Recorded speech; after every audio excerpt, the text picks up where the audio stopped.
Welcome back everybody to another one of my monthly news roundup videos, and it is March of 2024. So in this video we'll be taking a quick look at some of the events that took place back in February. Now there are some very interesting developments in aviation, especially stuff that I've been tracking, and as always, if there's anything that I'm not talking about that you think I should be talking about, down below in the comments you'll see an email. I believe it's news@seansaviation.com. Send me an email, comment down below. Find me on Facebook, whatever you need to do, send me messages. I will try to make sure I include whatever topics you all think I should be talking about, because this is just stuff that I'm aware of and that I have visibility on, and obviously there might be a bigger story that I'm completely missing. And as well, if you are enjoying what you're watching and you haven't yet, down below, please like and subscribe. That helps the algorithm push this video out to more people. And if you want to be notified when I release new content, hit that notification bell as well. And then you'll be alerted when I do release new videos. That all being said, let's jump right into this. We'll get started on this monthly news roundup. And as always, before we jump into the video, my name is Sean, and this is Sean's Aviation.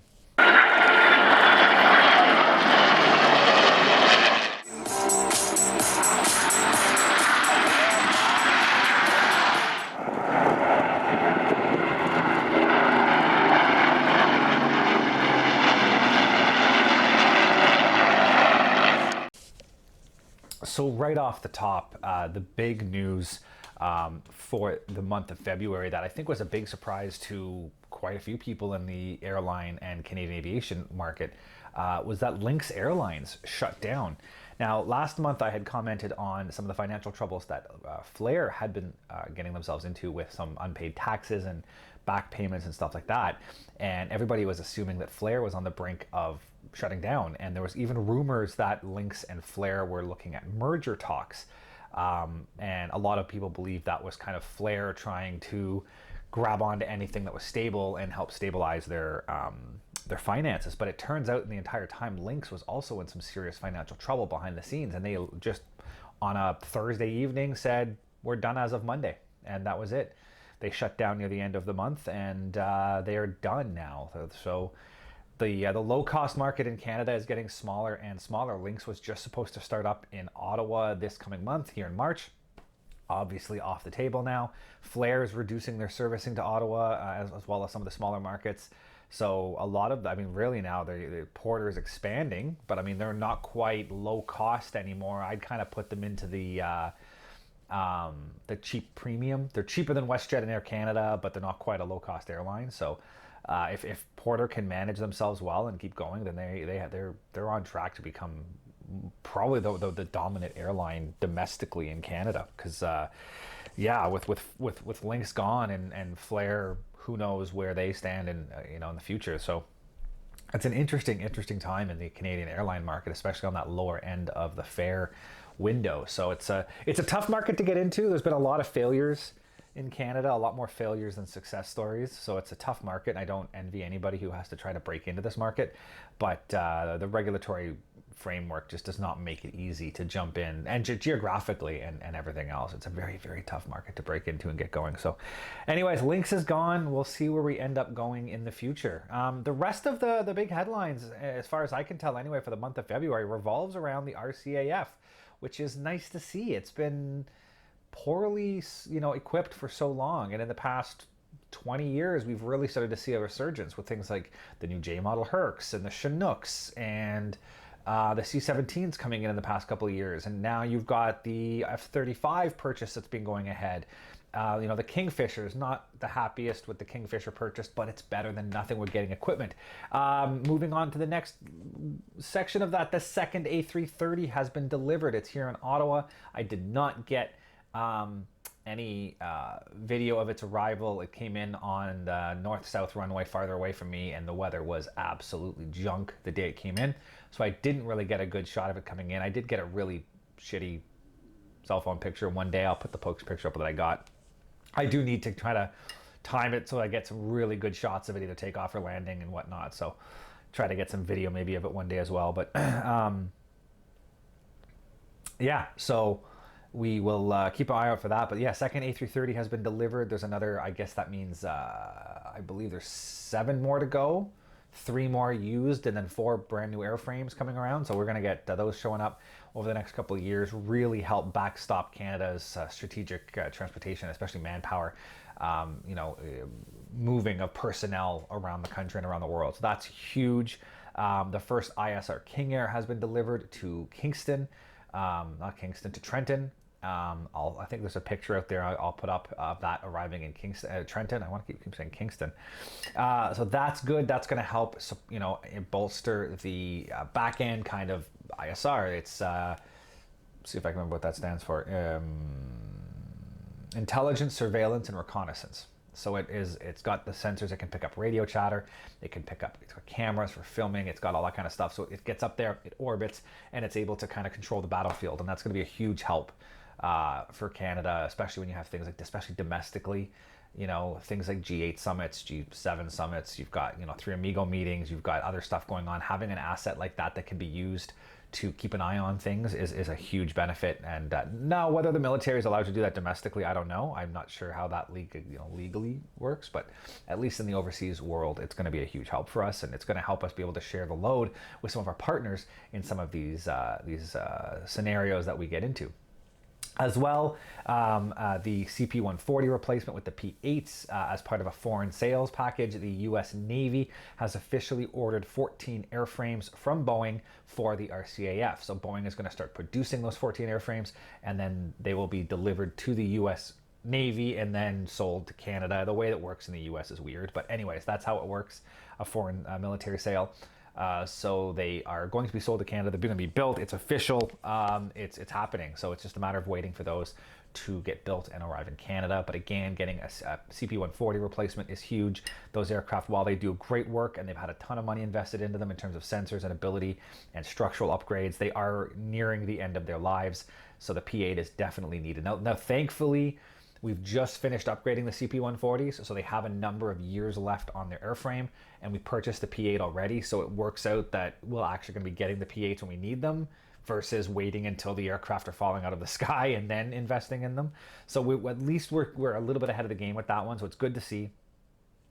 So that's exciting. That's about all I have for the main headlines. Like I said, there hasn't been too much that I've been tracking anyways in the bigger picture sphere, but those were the big ones that I remembered. As always, if there's anything else, let me know. I can add them to next month if you want me to. Moving on to events, the big announcement for air shows this summer: the Red Arrows are confirmed. The Red Arrows have confirmed they will be doing a North American tour, specifically a Canada tour, in the fall, August and September, to help celebrate the RCAF 100th. They're going to be hitting a number of shows around Canada. The big ones for me are going to be Gatineau and London. So I've got in the June, I'm going to Trenton or Quinty Air Show. I'll see the Snowbirds, the F-18, the F-16, and the Italians are the big headliners there. And then in July, I'm going to Michigan, and they've got the Famous Fighters theme as along with the Viper's Nest, or the Viper's Pit, I think they're calling it, for the F-16, plus the F-16 demo. And then in September, I've got London with Snowbirds, Red Arrows, F-18, F-16, and then in Gatineau I've got the F-18, the Snowbirds, the Red Arrows, and the Thunderbirds. So it's going to be a very interesting year. I get to see, what does that work out to, four national display teams this summer, which is not ordinary for me. Along with I'm hoping a lot of really cool stuff, especially for Trenton, seeing a lot of cool stuff coming up from other foreign national, air forces, the RAF, and who knows what else is going to be coming into to Trenton. The Italians for sure, plus a support aircraft for their team, plus whatever else they manage to snag for the RCF 100th. I'm hoping we get a really large international contingent at that show. As well for Airshow London, the Sea Fury that we saw last year, flown by, let's see if I can remember his name off the top of my head, Mackenzie Klein. Mackenzie Klein flies the aircraft from that private collection. Last year we had the Sea Fury and the P-51. So far this year the Sea Fury is confirmed, but that collection has also added a Spitfire Mark 18 and an ME-109. So time will tell if all 4 of those end up showing up or just a couple. But either way, it's going to be a pretty cool show in London as well. Looking forward to seeing some more announcements from them. And then the big one out of Thundover, Michigan, it hasn't been a performer announcement, but it was a format announcement. They are going back to full day air shows. For the past couple of years, it started during COVID, but over the past couple of years, they've had the show split. There's a morning show, then a break, then an afternoon show. And the morning show and the afternoon show tended to have about 50% overlap. So you would have, for example, a headliner in the morning, say the national, like an F-22 demo, and then a bunch of flights. And then in the afternoon, you would have, say, the Blue Angels or the Thunderbirds and a whole bunch of flights. And you tended to have a lot of overlap on some of those other ones. Like, the P-51s would go up twice, the T-33 would go up twice. That kind of stuff would start happening. And for the most part, if you stayed there for the entire day, which I would do, you would end up seeing pretty much the same show twice. There was a little bit of overlap, but it was a little kind of frustrating, to say the least, because you're seeing the same things over and over again, especially if I'm there for Friday arrivals day and the practices, and then the Saturday show. Sometimes you're seeing the same act 3 times, which is a lot over 2 days. So this year they've announced they're going back to a full day air show. So there's going to be sort of a morning portion, a 2-hour break, and an afternoon portion, but it's going to be different. It's not going to be, basically there's no 2 tickets. If you buy 1 ticket, you're there the whole day. You don't have to buy 2 separate tickets to be there for the entirety of the day, which is going to make things a lot easier and a lot better, and you'll get a broader show. You'll be able to get more things in the air than you normally would be able to get in the air. So that's exciting. Other than that, like I said, there is no really new announcements, and I mentioned it. If you did watch last month's news, I completely screwed up with the Red Air Thunder over Michigan. They announced the F5B, and I thought it was the F5A that I had previously seen in London a few years ago, but it isn't. It is an F5B. It's operated by, I forget the name. I should have made the notes about that. Anyways, it's operated by an outfit down in the US. They have 2 of them that they use for like a flight support type mission. So one of those will be up and on display and flying in the show, which is really cool. So we'll get to see that. Otherwise, again, as more stuff, we're getting close. We're beginning of March now. So we've got March, April, May. Only 4 months until Trenton, so we're getting very close. We should start seeing some performers being announced. There's supposed to be an app being released this month for Trenton, where you'll be able to track schedules and performers and statics and stuff like that. So I'm hoping we start to get some really big announcements through this month into next to start really fleshing out that show. So that's exciting. Some of the incidents, of course, there's always a ton of incidences that you have to keep track of, and I don't go into all of them. I tend to just highlight the bigger ones that tend to get the most international news, or ones that I find interesting. So the big one was Serbia, I believe it was. We had a E-195 take off from an intersection. They took off from the wrong intersection. They were supposed to go to the end of the runway, but they ended up entering at the wrong taxiway. They got onto the runway kind of at the midpoint. A tower gave them a heads up. They said that they were okay. They ended up going to take off, and they rotated basically off the end of the runway, and they hit a couple of antennas at the end of the runway, circled around and landed again. But they had serious damage in the fuselage. Again, I'll post a picture of what the damage was. They scratched up and ripped holes in the forward fuselage. They embedded an antenna in the wing root, and it ended up cracking the wing tank. So it landed and fuel was just pouring out of the wing. So pretty bad. And now it was one of those like a regional partner. It wasn't the main airline. It was a partner that the airline used, and they've cut ties with that regional airline. So something like that is easily going to kill the company. That regional airline's probably not going to exist anymore, especially with insurance and damages payouts and stuff like that to passengers. So sorry, my phone goes off. So that was huge, and it really shows the need for proper training and crew resource management and stuff like that, where don't take a chance. If you just take the time to taxi, do a loop, and go back to the end of the runway. You know what I mean? You're never in that kind of rush that you need to cut corners like that in anything in life, let alone flying. So it's a huge lesson to learn for a lot of these smaller airlines. The other big one was that Challenger crash in Florida. And again, if you haven't seen any of it, I'll briefly explain it. So the Challenger was coming in to land in Florida. Don't remember the city off the top of my head. But he was kind of turning base to final, and Tower cleared him to land. And then he cleared a mayday and said, he has engine trouble. So Tower basically said, you're cleared to land at any runway. You're everything is out of your way. You're good. And the pilot basically responded, yeah, we're not going to make the airport. Dual engine failure. So about half a kilometer or so short of the end of the runway, with both engines out, he made a kind of a gentle left turn, tried to put it down on an interstate, actually managed to put it down on the interstate. But he wasn't quite lined up properly, and the aircraft kind of went off the side of the interstate. The wing clipped the sound barrier wall, spun the aircraft around, The nose impacted the wall. Both pilots were fatally injured in the crash. And then all of the aircraft caught fire. It hit a truck, which caught fire. Apologies. Interruption from the kids. Anyways, the aircraft, the right wing clipped the sound wall. Aircraft spun into the wall. Pilots were killed in the impact. And then it had hit a vehicle or a truck on the interstate, and it caught fire. And also the wing that impacted the wall, obviously, it did a bunch of damage. Probably opened up the fuel tanks. Fuel started coming out. Plane was on fire. And the 2 passengers and a flight attendant in the rear of the aircraft, and the flight attendant realized with the damage on the front of the aircraft and the flames, they couldn't get out any of the forward doors. And kudos to her and all of the training, and it just shows you how important a flight attendant is on an aircraft and why their training matters. She was able to go to the back of the aircraft and get the baggage door open, and her and both passengers escaped out the baggage door and managed to survive with very minor injuries.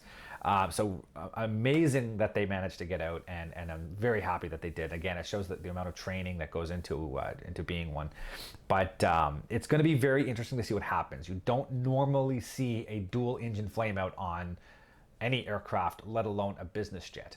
Now, initial reports, the NTSB did put out their initial report, and they claimed that they had a one engine oil warning, and immediately a second engine oil warning 1 second apart or less than a second apart, which tells me that whatever the failure mode was instantaneous and took both engines out at the same time.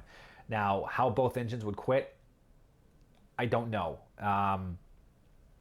There's been talk of potentially the pilots accidentally putting the throttles into shutoff mode. There are gates, there are levers and switches and protections, but it sounds like it is unlikely but possible that you can accidentally do this.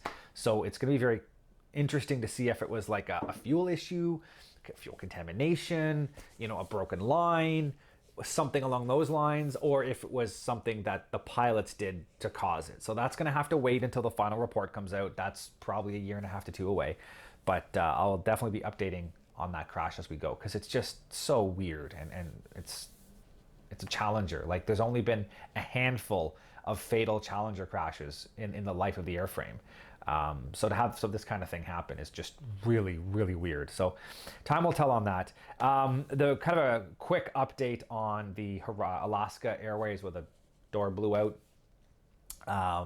Latest, I think I talked about it last month, but the latest theory is that the bolts were either not installed or removed at some point, whether they weren't installed by Spirit, or it sounds like they were installed by Spirit, removed at the Boeing factory, and then they weren't captured at the Boeing factory. But there's also reports that airframe went in for work at a third-party shop for electronics and the satellite antenna for the entertainment system, and that they also removed the door. So it's hard to say exactly what's happening. The NTSB is still tracking everything, but either way, it's not looking good for Boeing's safety record and their tracking systems. A lot of little issues have come out showing how it's not the best system that they're using.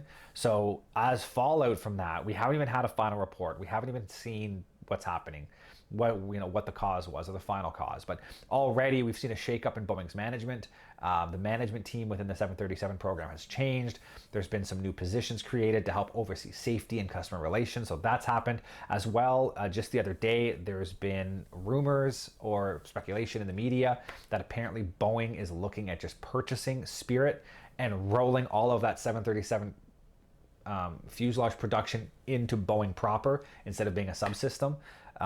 So that might go a long way, although Boeing's kind of ruined its own safety record, so it's hard to say whether that will make a change or not. But anyways, I don't think the fallout is complete. You're probably still going to see some changes within Boeing. We're also seeing some issues with engine de-ice. So the 737 had an issue where their engine anti-ice system could not be left on in clear air. It got so hot that it could damage the structure of the nacelle, the carbon structure of the nacelle. So they have instructions to turn the anti-ice off within 5 minutes of flying in clear air, but you don't have any way of knowing when you're in clear air. there's no sensor, so the pilots have to guess, and it's not the best answer. And so they were hoping, they were trying to get a waiver on that system and keep the system in place, and the FAA has said absolutely not, you have to fix this. So that's happening. At the same time, there's other issues with the 787 icing system on their engines, which I believe is a similar situation to the 737 situation. So there's a lot of these little things where you can just tell that they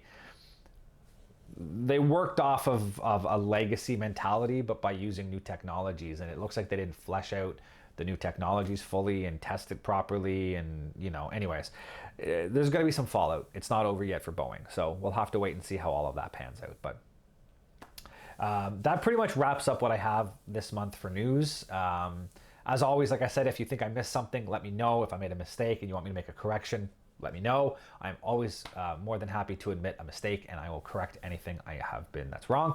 And yeah, so hopefully next month's news we'll have some more updates specifically on the airshow side of things. That's the big one I'm waiting for now, is seeing where those airshows go. So we'll wrap it up here. So thank you all for watching, and we'll see you next time.